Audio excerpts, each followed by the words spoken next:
Assalamualaikum warahmatullahi wabarakatuh.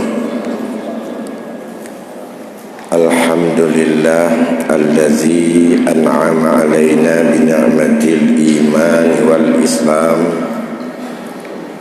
Allahumma salli wa sallim ala sayyidina Muhammadin sayyidil anam wa ala alihi wa ashabihi wa atba'ihi yunabi'ul ulumi wal hikam, amma ba'd.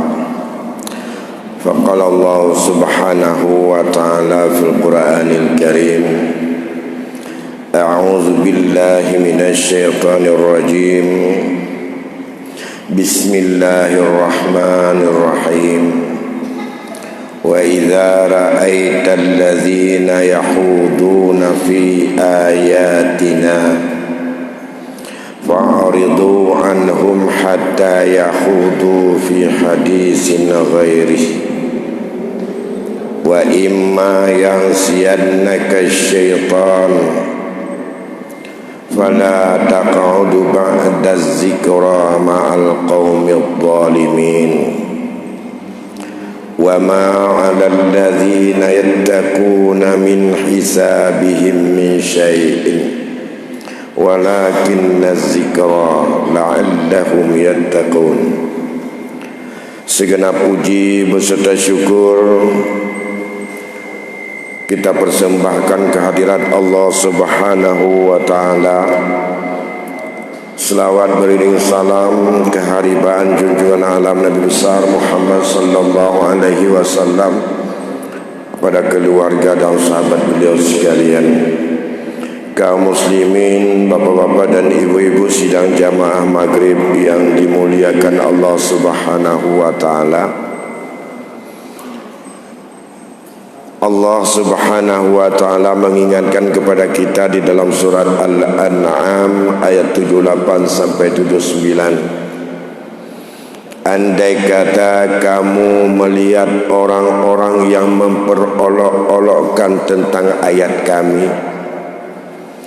maka kamu hindar dari mereka itu sampai mereka mau untuk mengalihkan pembicaraan kepada yang lain. Manakala syaitan memberikan kelupaan kepadamu, maka saat kamu teringat, hendaklah kamu jangan duduk bersama orang-orang yang zalim. Terhadap orang-orang yang bertakwa tidak diberikan perhitungan dan hisab oleh Allah sedikit pun atas perbuatan orang yang di lingkungannya, tetapi hanya sekedar untuk mengingatkan. Semoga mereka semuanya menjadi orang-orang yang bertakwa. Tengku-tengku kaum muslimin, teringat kita di dalam kitab yang dikarang oleh Imam Al-Ghazali, diungkapkan sebuah hadis yang bersumber dari Abdullah bin Umar bin Asi, di mana Rasul memberikan solusi kepada kita umatnya. Andai kata kita berada pada satu masa yang masa itu digambarkan sebagai masa yang penuh dengan fitnah. Dalam kitab Minhajul Abidin diceritakan di mana yang disebut dengan zaman fitnah itu adalah Rasul mengingatkan dalam sebuah hadis, wa iza ra'aitumun nasa marajat uhuduhum wa khaffat amanatuhum wa kanu hakaza wa syabbaka baina asabi'ihi. Rasul menceritakan kepada Abdullah ibnu Umar ibnu Asi tanda-tanda zamanmu sudah datang sebagai zaman fitnah. Yang pertama, bila kamu lihat orang-orang di sekitarmu, marajat uhuduhum, mereka menyepelekan, mereka tidak pernah menghiraukan terhadap janji-janji mereka. Yang kedua, wa khaffat amanatuhum, dan mereka sangat-sangat rendah nilai kepercayaan untuk menjalankan amanah. Yang paling dominan adalah khianat. Saat mengatakan dua masalah tersebut, Rasulullah mengisyaratkan wa syabbaka baina asabi'ihi, ia memasukkan antara jari-jarinya kiri dan kanan membuat seperti ini. Kata Nabi, wahakaza. Setelah wahakaza, kepegat jara Nabi laginya, menurut diceritakan oleh Abdullah ibnu Umar, yang menunjukkan dua masalah yang diceritakan tadi. Idza ra'aitumun nasa farajat uhuduhum, menyepelekan. Ma makna farajat? Banyak berbuat kefasidan dan tak pernah sedikit pun berfikir terhadap apa yang menjadi sebagai janji yang telah dia berjanji kepada Allah, berjanji kepada manusia.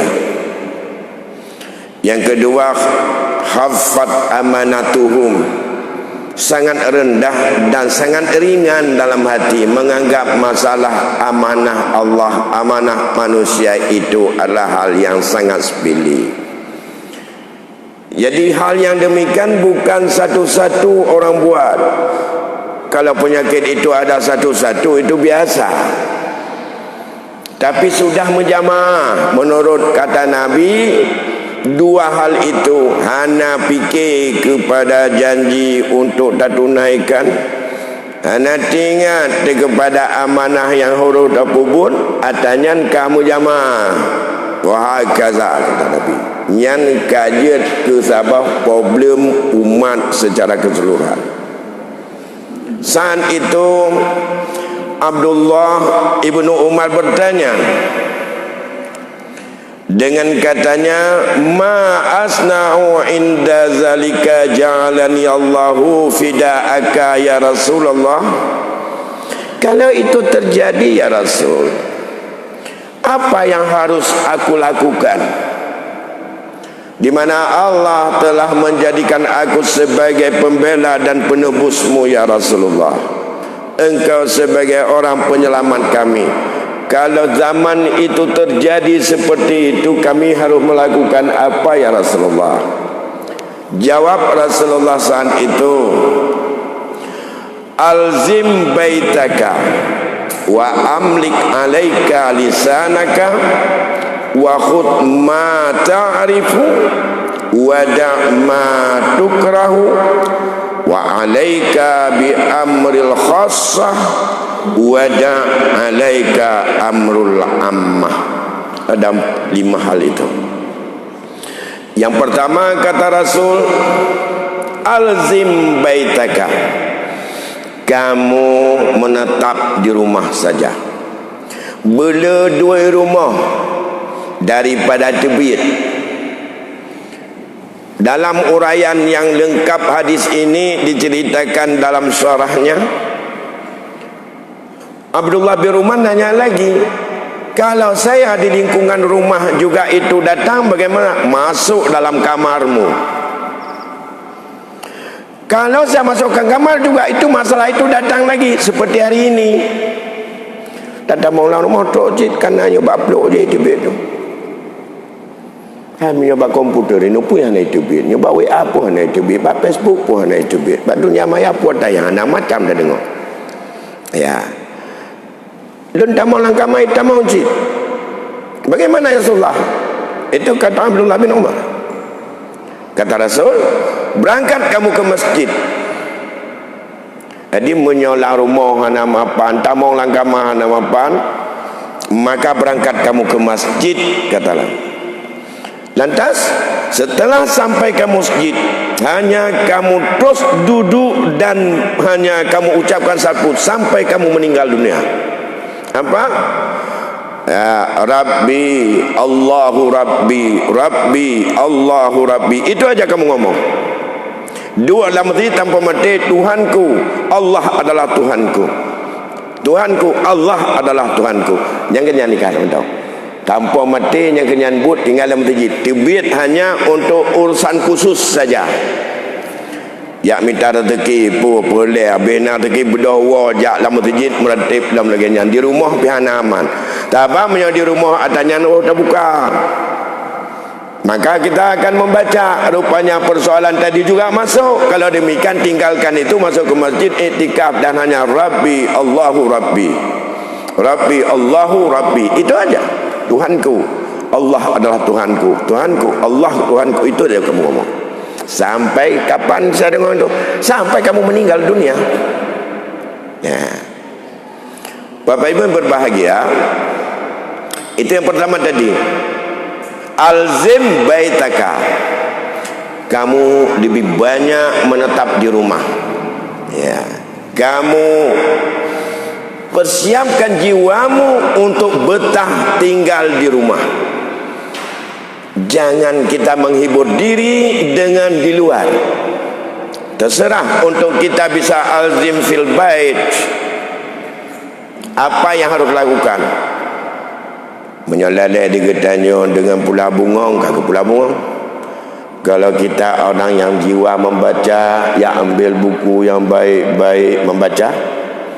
Kalau jiwa memang jiwa kita orang penulis, duduk di rumah menulis kitab macam-macam, buat karangan.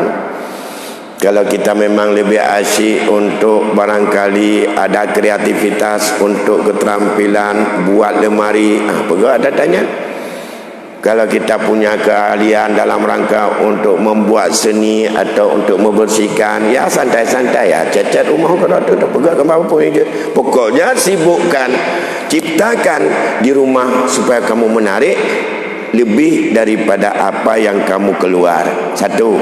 Yang kedua, wa amlik alaik nisanaka. Kuasai, jaga apa yang membahayakan terhadap dirimu akan lidahmu. Ini yang kedua, solusi yang diberikan oleh Rasul. Jaga baik-baik, kuasai daripada lidahmu ma'alaika, sesuatu yang membuat beban bagimu, sesuatu yang tidak ada manfaat kepada kita. Andai kata kita ngomong itu, maka itu kamu kuasai saja. Menyonyo kumari pun manfaat ke hana, pun manfaat ke lain hana cik, bahkan membahayakan diriku. Diam saja, kuasai itu, kuasai lidah. Ma'alaika, apa yang membuat beban kepadamu dari lidahmu. Itu solusi yang kedua. Tinggal di rumah, kuasai lidah baik-baik daripada apa yang kita keluarkan menjadi bahaya bagi kita. Yang kedua. Yang ketiga, wa khudh ma ta'rifu minad din.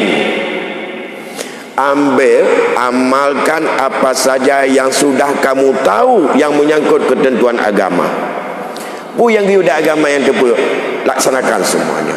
Mayang, sunat, meratib, baik pajuh riba, baik pengegop, bicara baik-baik dengan tetangga. Apa yang sudah kamu tahu, maka ambil itu semuanya. Pegang baik-baik apa yang sudah jelas kamu tahu daripada agama. Mulai jamun gutanyo kata tepu, mulai daripada nenek kita dulu masih kecil sudah ada diajarkan agama oleh guru-guru kita. Ya, itu pegang baik-baik yang sudah kamu tahu. Baik sampai gutanyo linglung, jadi truknya tantangnya, truk je tantangnya enggak. Khus, ambil dan pegang baik-baik apa yang kamu telah tahu daripada ketentuan agama. Yang ketiga. Yang keempat, wada' ma tangkiru, tinggalkan apa yang kamu tidak suka. Yang hana galak puji jangan suka kita untuk mencampurinya dan mengikutinya. Wa alaika bi amril khassah, kamu hanya fokus kepada urusan khusus, urusan pribadi, urusan minta rezeki, urusan didik anak, urusan jaga baik-baik tetangga, urusan daripada jaga. Kamu ala amalin khassah, kita dituntut untuk ada dalam aktivitas urusan-urusan khusus, urusan yang hanya fokus untuk kewajiban kita secara bukan sebagai urusan publik. Wada'anka amral ammah. Ini yang paling penting. Tinggalkan, jangan kamu ikut campur urusan-urusan publik. Wada'anka amrul ammah, menyajaman fitnah, betat dayak peduli, betat perlu mahadra, pekerja sosial macam-macam benar gitu. Inilah yang disebut tadi, hanya dalam kadar dalam ayat tadi untuk sekedar menasihati, mengingatkan, tidak lebih. Apa dilakukan oleh orang lain itu, apakah kita berdosa? Tidak ada hisab. Ya, walladzina yattaquna min hisabihim ma 'alal ladzina taqaw. Allah nak beban kepada orang yang takwa terhadap perhitungan nanti terhadap apa yang dilakukan oleh mereka, tetapi hanya mengingatkan saja, mudah-mudahan mereka bertakwa. Maka dalam kapasitas itulah jalan kita. Dalam satu urusan yang lain, yang lebih jelas lagi dalam hadis itu diceritakan daripada Ibnu Mas'ud, yang diceritakan oleh Rasul bagaimana yang disebutkan masa yang di situ disebut dengan masa kharaj.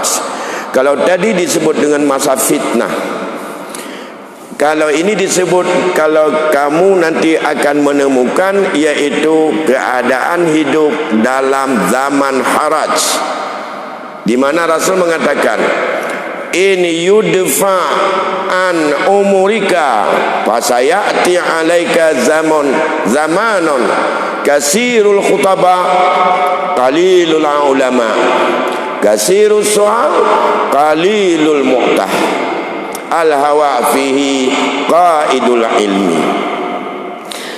Ai Ibnu Mas'ud menyo Allah geberi umur panjang ke kata. Itu maknanya, kata Nabi, in yudfa an umurika, jika Allah memberikan panjang umurmu, fasayati alaika, maka akan datang kamu bisa menyaksikan satu masa, yang masa itu kasirul khutaba wa qalilul ulama, zaman yang cukup jai penceramah. Kasirul khutbah, tip ramai penceramah, qalilul ulama, nitat ulama. Cukup le urang mupum bak pegah teori menu, tapi tip ni urang pubut. Tahu yang ke ulama? Innama yahsyallaha min ibadi al ulama. Tahu yang memang mengikat temakut kepada Allah itulah ulama. Punya urang pegah ramai. Tapi orang yang berbuat sesuai kriteria ulama beda. Orang pandai ramai, ulama sedikit. Ini satu. Itu zaman harat, kata Rasul. Ibnu Mas'ud gada akan tempat tak kalon dan tak alami dan menyo Allah lebih panjang umur. Dipegah by Ibnu Mas'ud. Teman Ibnu Mas'ud banyak tu. Tapi zaman Imam Ghazali kagak rasa. Yang kedua, banyak orang peminta-minta, tapi sedikit orang pemberi. Urang Melaka tip jai, mandum mana tip, yang memberi tidak ada, sedikit saja yang memberi. Persoalan banyak yang meminta, sedikit yang memberi, banyak sebab kajian dalam aspek sosial. Bisa saja orang Melaka yang hutang tapi haibi pakan karena di umur hutangnya adalah berobaya. Bisa saja orang minta perhatian tidak diberikan karena yang minta bukan orang susah. Ada yang lebih susah tak sempat minta, anda tepat getan. Ada tahu yang laki rumah, yang na rumah orang yang kena rumah muput. Yang hana rumah sama sekali taputan mentang geduk bagu bogok gemu tilai ataupun nyaga gemu numpang. Jadi tidak bisa diperjangkau dalam publik lagi. Banyak yang peminta-minta, sedikit pemberi. Bukan orang tak mampu, orang kaya banyak, tapi pemberi sedikit. Ini problem kedua. Itu disebut dengan zaman kharaj. Yang ketiga, hawa nafsu selalu mampu menguasai daripada ilmu orang itu. Seseorang yang berilmu al-waha fi qaidul ilmi. Nafsu menjadi penguat, menjadi penguasa terhadap ilmu seseorang. Ya, nafsu, hawa nafsu al-qaid alal ilm. Orang punya ilmu, tapi nafsunya menguasai ilmu itu semuanya. Bukan ilmu yang mengatur nafsu, tapi nafsu yang mengendalikan ilmu. Yo, ini kamu harus begini, ini harus kamu begini. Dia tahu itu, tapi dia mencari celah yang lain untuk tidak boleh ngomong yang demikian. Karena menyokong itu pribadi. Ya, jadi bagaimana nafsu terselamatkan? Ilmunya selalu untuk standar yang baik mupok dengan hawa nafsu. Ini problem yang ketiga. Kemudian ya Rasulullah ditanya oleh Ibn Mas'ud, mata zakat yang model macamnya pajan ya Rasulullah terjadi. Yang pertama tadi, banyak orang yang suka bicara agama, sedikit ulamanya. Yang kedua, banyak peminta, sedikit orang pemberi. Yang ketiga, al-hawa qaidul ilmi. Nafsu menjadi pengendali terhadap ilmu semuanya. Kapan mata zakat ya Rasulullah? Hal yang demikian kapan terjadi? Disebutkan oleh Rasulullah SAW itu adalah iza uminatis salah wa qubilatir rasya wa yuba'uddin bi'ardin yasir minad dunya. Andai kata san itu orang sudah menyia-nyiakan salat, semayang hanali menjadi prioritas. Nah, sembahyang kadang-kadang hanya benar makna sembahyang, nilai salat tidak mampu untuk diwujudkan. Yang kedua, orang sudah membudaya menerima suap di mana-mana. Ya, risya atau ar-rashi wal murtashi sudah menjadi budaya. Yang ketiga, agama mudah diperjualbelikan dengan harga yang sangat sedikit. Itu disebut dengan zaman kharaj. Maka dua hadis ini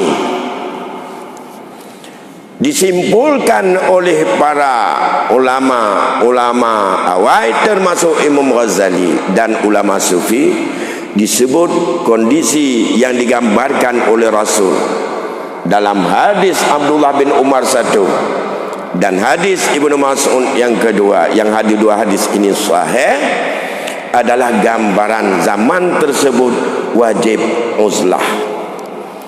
Itulah zaman uzlah. Uzlah artinya zaman menyendiri, menjauhkan diri daripada kerumunan manusia. Kalau uzlah itu walaupun dalam perspektif orang-orang sufi melihat ada beberapa cara untuk beruzlah, artinya menyendiri dan menjauhkan diri daripada orang banyak, daripada jabatan publik, dari keadaan yang ada yang sudah merajalela terhadap khianat amanah, agama sudah diperjualbeli, kharat di mana-mana, yang disebut dengan kharab al-ikhtilaf wal ikhtilaf. Kalau menurut Minhajul Abidin ditafsirkan al-harat dalam hadis itu maknanya terjadi ikhtilaf wal ikhtilat, perbedaan pendapat, persengketaan dan perbedaan ataupun khilafiyah, kalkil dalam segala hal, dakwa-dakwi semakin jadi budaya. Yang kedua, ikhtilat, mencampur aduk antara hak dan yang batil, itu juga menjadi sebuah tradisi. Yang penting nafsu tercapai. Itu disebut dengan zaman harat. Bila zaman harat sudah terjadi, zaman fitnah sudah terjadi, maka wajib menurut daripada kajian Syekhul Islam Imam Al-Ghazali, kita uzlah. Uzlah artinya menghindar, menjauh. Ada orang sufi yang beruzlah pergi ke gunung. Dah mau lambuhai atapa beleu manusia pergi uzlah. Itu boleh uzlah seperti itu. Atau uzlah banyak di rumah, hanya boleh bergaul. Karena dasar hadis-hadis Rasulullah dalam beberapa hal. Yang pertama, khusus untuk kamu salat berjamaah dan Jumat, itu kumpul dengan manusia. Yang kedua, untuk majlis ilmu dan majlis zikir. Yang ketiga, untuk silaturahmi yang menjadi sebagai momen ukhuwah, seperti adat-adat dalam acara pesta yang secara khusus untuk merajuk ukhuwah. Lebih dari itu, kamu jauhkan daripada orang banyak. Hasan al-Basri mengatakan seperti ini. Bagaimana uzlahnya? Di saat kamu berada di dalam banyak orang, dalam kamu cari rezeki, dalam kamu belajar, dalam kamu beribadah, dalam kamu untuk datang karena kepentingan hajat dan kepentingan dunia, kamu duduk bersama manusia, tapi kamu dekat dengan Allah jauh secara fisik. Secara fisik kamu dekat dengan manusia, hatimu jauh kepada mereka. Jangan kamu ikuti dan kamu selalu menghindar. Hanya tegur sapa dalam batas yang dibutuhkan saja. Jangan melewati itu untuk duduk. Yang uzlah tu kena langkawan, tapi uzlah hati. Itanya hati hana pernah setuju dengan apa lakukan, tapi tubuh tetap harus nak. Terutama dalam beberapa hal tadi. Maka tidak pernah kamu duduk bersama orang banyak dalam keadaan tak perlu, dalam peran tak hajat, dan dalam keadaan hana memerlukan, hana penting sekali, kamu hindari saja. Untuk yang membelanja, untuk minta rezeki, untuk jak belajar, untuk katanya jak berjamaah, untuk kamu salat Jumat, dan untuk kepentingan silaturahmi yang sifat adat, demi untuk seperti walimatul urus, walimatul sunat yang lain semuanya. Hanya sekadar itu. Lebih dari itu, kamu pulang ke rumah dan jangan dekati mereka. Duku-duku yang berbahagia, ingat, saya teringat bagaimana kekuatan itu yang terjadi kepada anak daripada Raja Harun Ar-Rasyid. Harun Ar-Rasyid pernah ia sebelum kahwin dengan isterinya yang dijodohkan oleh ayahnya bernama Raja Yazid. Ia punya seorang wanita sangat dia menarik, akhirnya dia kahwin. Setelah kahwin punya anak satu bersama dengan isterinya, tapi karena dia punya doktrin dan punya veto daripada ayahnya, dan ia sebagai anak calon khalifah tidak boleh kahwin kalau bukan dengan orang yang dia jodohkan. Ia dijodohkan dengan bernama seorang wanita Zubaidah. Kemudian panjang cerita itu. Akibat karena memang tidak disukai oleh ayahnya, yang saat itu dia raja, akhirnya ia terpaksa untuk menyingkirkan istri dan anaknya, tidak boleh bersamanya, dan itu dirahasiakan serahasia-rahasia mungkin. Sebagai tanda diberikanlah satu cincin kepada anaknya yang laki-laki ini, dan jangan ngomong pada siapapun, dan jangan kamu temui saya. Kalau nanti saya sudah menjadi khalifah, boleh kamu datang ke istana. Kata Harun Ar-Rasyid, ba'an agam dengan perumah yang guti. Gusilah dia ke Basrah. Akhirnya dia kahwin dengan isteri menjadi permaisuri, isteri raja. Kemudian jadi khalifah. Waktu dia jadi khalifah, rupanya anaknya dengan isterinya itu dia cari-cari, enggak pernah tahu ke mana dia. Hal ini terungkap. Ada seorang laki-laki yang ada di Basrah. Ia saat itu ingin untuk mencari orang yang bisa memperbaiki rumahnya. Keluarlah dia.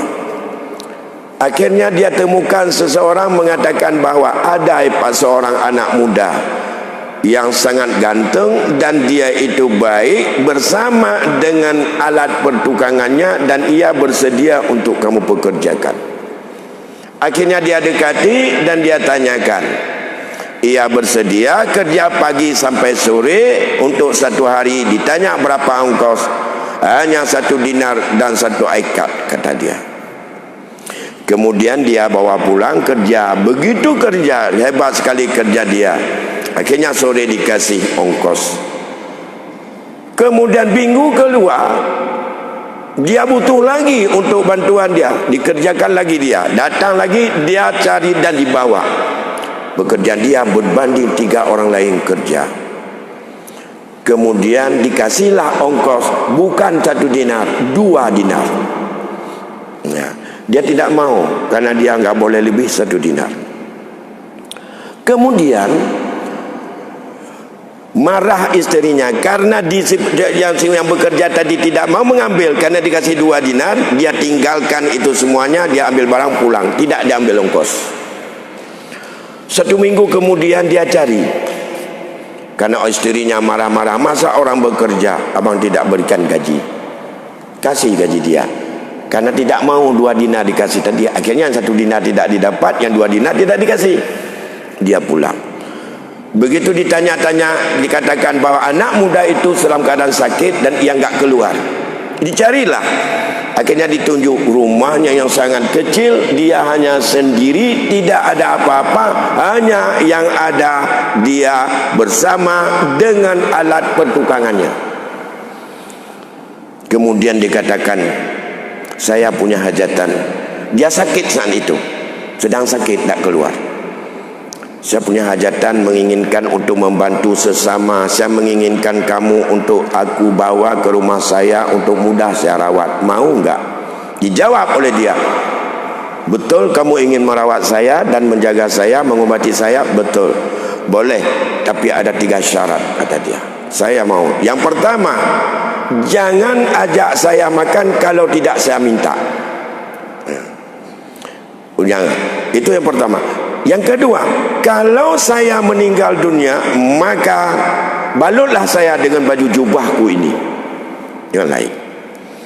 Yang ketiga, kata dia, nanti saya sampaikan sampai ke rumahmu. Dibawalah dia dan diobati. Sampai ke sana besok harinya, dia panggil tuan rumah, dia sampaikan, hari ini saya sampaikan kepadamu janji saya yang kemarin, ada syarat satu lagi. Bukalah kantong bajuku, baju jubahku di sebelah kanan. Dibuka kantong, ada cincin berwarna hijau satu. Kemudian dia katakan bahwa ini rasanya saya sudah dekat dengan kematian, saya tambah lemah. Saya wasiatkan kepadamu yang ketiga ini, andai kata aku meninggal dunia, tolong kamu bawa cincin ini kepada Harun Ar-Rasyid. Kemudian sampaikan kepada Harun Ar-Rasyid Jangan engkau perturutkan dunia. Kau mati nanti kamu akan menyesal. Jangan terlampau engkau taat kepada dunia dan lupa terhadap apa tanggungjawabmu. Kalau kamu nanti meninggal dunia tak sempatkan untuk taubat, maka kamu menyesal. Oleh kerana taubatlah sekarang. Setelah kamu semayamkan saya, bawa dia dan pesanku ini wasiat. Kemudian meninggal anak muda itu, disemayamkan di sebuah makbarah di situ. Akhirnya tuan rumah itu mencari raja. Setelah sampai kepada Raja Harun Ar-Rasyid, ia tulis surat kehadirannya dengan berbagai cerita ingin menjumpai. Dikirim surat ke dalam, begitu dibaca, lantas dia disuruh jemput, kemudian duduk di depannya. Bagaimana ceritanya? Coba kamu ceritakan.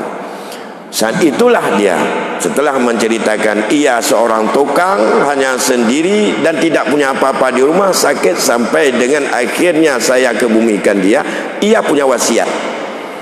Diambillah cincin hijau itu. Ini cincin disuruh serahkan kepada Tuhan. Setelah serahkan kepada Tuhan, maka dia punya pesan. Disampaikanlah wasiat yang disampaikan tadi. Harun Ar-Rasyid itu menangis sangat-sangat besar nangisnya. Sampai malamnya akhirnya dia secara sembunyi-sembunyi, supaya tidak diketahui oleh orang banyak, disuruh bawa dirinya ke kubur anaknya. Dan ia semalam suntuk nangis di situ. Apa ucapan yang keluar? Ya Tuhanku, wahai anakku, engkau mulai dulu engkau nasihatkan aku, sampai kamu setelah meninggal masih engkau memberi nasihat kepadaku. Sadar Harun Ar-Rasyid itu. Apa yang bisa kita ambil? Walaupun dia sudah disemayamkan, yang kepada tuan ini yang mengurus jenazahnya dikatakan mau diberikan gaji dan upahan segala macam, dia tidak pernah hadir lagi ke situ. Itu menunjukkan betapa Harun Ar-Rasyid ulama yang sangat-sangat terpercaya, dan itu masa-masa keemasan Islam. Tapi dia harus korbankan istrinya, dia harus korbankan anaknya demi untuk titah orang tuanya. Kalau dia tak bisa korbankan itu, jangan harap kamu bisa menjadi khalifah. Karena ancaman harus ikut, kamu harus kawin dengan Zubaidah dan tidak boleh kawin dengan yang lain. Ini masih urusan calon jodoh, bukan urusan-urusan lain. Tapi harus disingkirkan anaknya, dan harus untuk dirahasiakan istrinya, yang mereka lalang buana. Ia seorang khalifah, anaknya mati hanya diasuh orang lain di sebuah gubuk yang dia hanya bisa mencari makan dengan hanya sebagai seorang tukang. Dosakah kita sebagai orang tua kalau itu anak kita terjadi demi kita menjaga dengan jutaan umat, padahal tanggungjawab kita dalam keluarga begitu? Mengapa itu terjadi? Itulah tantangan demi untuk mempertahankan gengsi. Kalau ia tak bisa mensingkirkan anaknya dan untuk pisahkan dengan istrinya yang pertama, tidak mau tunduk kepada ayahnya yang raja itu turun-temurun karena sifat monarki ataupun kerajaan, dia tidak bisa jadi untuk khalifah. Begitu berat sabar yang harus dilalui, dan itulah dunia yang harus untuk dia korbankan dirinya, dan anaknya harus menghadapinya, dan ia tetap memberi nasihat kepada ayahnya, baik sebagai ayah maupun sebagai raja. Tapi nasihat hanya apa dalam ayat tadi? Tidak ada dosa kalau dia ikut, tapi hanya mengingatkan. Semoga dengan apa yang diingatkan oleh dia, baik melalui wasiat maupun dengan surat, dengan segala apa kejadian yang dilakukan, dengan penampilannya, semoga la'allahum yattaqun, mudah-mudahan ayahnya yang bertakwa, tidak sanggup merubah lebih dari itu. Bapak Ibu yang berbahagia, saya pikir itu beberapa hal yang ingin saya sampaikan, betapa kita harus hati-hati menyikapi kondisi hari ini Kalau disebut dengan harat, itu adalah terjadi sengketa. Harat terjadi juga adalah saling untuk saling untuk membantah. Itu tidak dilihat dalam skop yang lebih besar. Hari ini banyak saling membantah antara anak dengan orang tua. Betapa banyak lagi orang yang saling berbantah. Terjadi ikhtilat, menipu dan untuk mengelabui agama antara ahli waris setelah meninggal pewaris. Persoalan paling besar hari ini terjadi sengketa setelah kita meninggal. Ahli waris kita bertengkar menyangkut identitas harta yang kita tinggalkan. Kita tak sanggup. Kita sanggup mendidik mereka, kita sanggup meninggalkan harta pada mereka, tapi tak sanggup untuk kita berikan arahan dan wasiat kepada mereka agar kita tenang tidur dalam kuburan. Mereka jangan sebagai potensi sengketa. Adik dengan abang enggak cocok, abang dengan kakak enggak cocok, anak dengan anak enggak cocok. Begitu juga orang tua dengan anaknya enggak cocok. Meninggal suami, ibu dengan anaknya sendiri enggak cocok. Apalagi kalau ada ibu dua, itu lebih kacau lagi hari ini. Jadi minimal kita sebagai seorang mukmin yang bertanggung jawab, menurut saya, tanyo menyomati baik takbah beban dan potensi pakai kepada ahli waris. Selesaikan baik-baik. Baik katanya, tapi kita untuk tak ciptakan konflik terhadap ahli waris. Yang pertama, kita sebagai seorang muslim harus tahu ahli waris kalau saya meninggal siapa saja. Menyogetanya meninggal dunia ahli waris dekat bahto. Yang tepat mendung. Peruno awaknya. Wasiatkan terhadap kitab Allah. Tabak bakrun lain hanya itu memeruno orangnya. Bak gureh hanya yabut atanya. Menyogetanya kata kata tupu tentang hukum warisan, ha jiwa paduk kiban ketentuan Allah, tak peruno ke ahli waris. Yang kedua, pemberi berjelas. Jangan setelah kita mati mereka bersengketa, ini sudah dihibah, ini sudah diwasiat, ini sudah dikasih kemari, ini ke situ. Oleh anak dia kita nyawa berkaru. Jinukan berdebat. Oleh dia berdebat, tulis. Kalau saya meninggal dunia, ini harta syarikat dengan isteri saya. Ini harta tua yang saya bawa warisan orang tua saya. Ini belum pernah saya hibah. Ini sudah saya hibah. Oleh kerana demikian tidak bisa diperdebatkan. Kebah suratnya sebagai surat wasiat kepada seluruh ahli waris, mengacu harta saya yang boleh diwarisi adalah yang murni ini. Nyam kata pegalaganya hana karu 5 minit je tak peraih harta orangnya. Menyonyan hana karu. Orangnya yang karu, yang pertama dia mati orang di pelotun, kemudian hana purae yang publau laju, yang cok laju. Olehnya mucang tu anu dengan anu. Nyo yang baik terjadi. Menyonyo pengalaman sekarang sudah terjadi dan kita alami dalam masyarakat. Tapi tak menjadi nasihat bagi generasi kita setelah kita meninggal, maka nanti jauh lebih parah. Hari ini mulai adik dengan abang enggak sepakat. Abang ambil terus, adiknya dikhianati. Apalagi kalau ada adik perempuan dan abang menyangka. Apalagi sekarang terjadi kecemburuan dalam keluarga. Satu, sekolahnya cukup tinggi, habis duit cukup banyak kita berikan. Satu hanya menjadi babu di rumah, tukang bantu-bantu kita mencari rezeki, lebih dikit kirim lagi kepada abangnya. Oleh meninggal katanya, nyo yang menderita yang je kelamin di rumah pun tanah tajuk. Tijih kalau tajuk puluhan juta wang habis untuk dia menjadi sebagai seorang doktor dan profesor. Adilkah kita orang tua? Bukankah kita pencipta kesimpangan dan juga kejurang pemisah di antara anak-anak kita? Katanya yang berlaku. Hanya fikir orangnya, wah beragama. So yang tim jak tikulah, yang tim jak tikulah bagi jak ulang. Hanya lagi nyan, hana adik kita juga hana. Hana mungkin hana meja ikulah mendum. Hana mungkin hana meja bumalim mendum. Nah tetap yang tinggal di rumah yang bantu. Tapi mereka semuanya butuh menyamati kita dia anak. Jangan satu sudah begitu besar kita bantu. Yang satu lagi dia mati kita ngetangin hana ngai tampai. Bailena rumah jiwa banyak. Yang lain dia doktor spesialis si urang 20 juta itu mumpai. Pernah aja menyejak dengan motor lagak iwa kena. Nyonya anak yang tinggal di rumahnya motor aja. Itu kau melecet motor gop. Yang ban orangnya. Yang tidak ada siapa? Menurut saya, kita orang tuanya. Kita orang tuanya hari ini. Kita menganggap bahwa apa yang kita biayai mereka sekolah tinggi itu bukan hibah. Tentang kewajiban. Kewajiban orang tua untuk anak sampai badan balik. Dia nyanyi minta kera. Pakan tabah anak yang ajak sekolah tanya je kelamiat di rumah lagi babu tu. Ji pelara lima. Orang yuk lima publau. Kan ke je tajuk. Iji sepatu hana blau-blau. Tilau dia tilau Jepang di belah tapu ke patah. Jok yung limanya kirim dalam kadu ni ke dia. Ji yang kau nak lima, ji pelara lima, ji pegak bro lima, ji yang ya bi lima, raya lima publau. Jok yung lima jok kadu ni. Hibah kadu ni. 620 bawah 5 iji mentaputan begu meninggal mutabah padangan tajuk begini.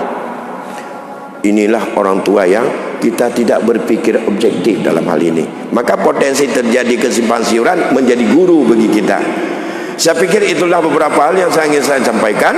Maka tidak kita ciptakan zaman fitnah dan zaman harat, terutama dalam keluarga kita masing-masing. Dan kita harus amanah, harus betul-betul janji kita tunaikan.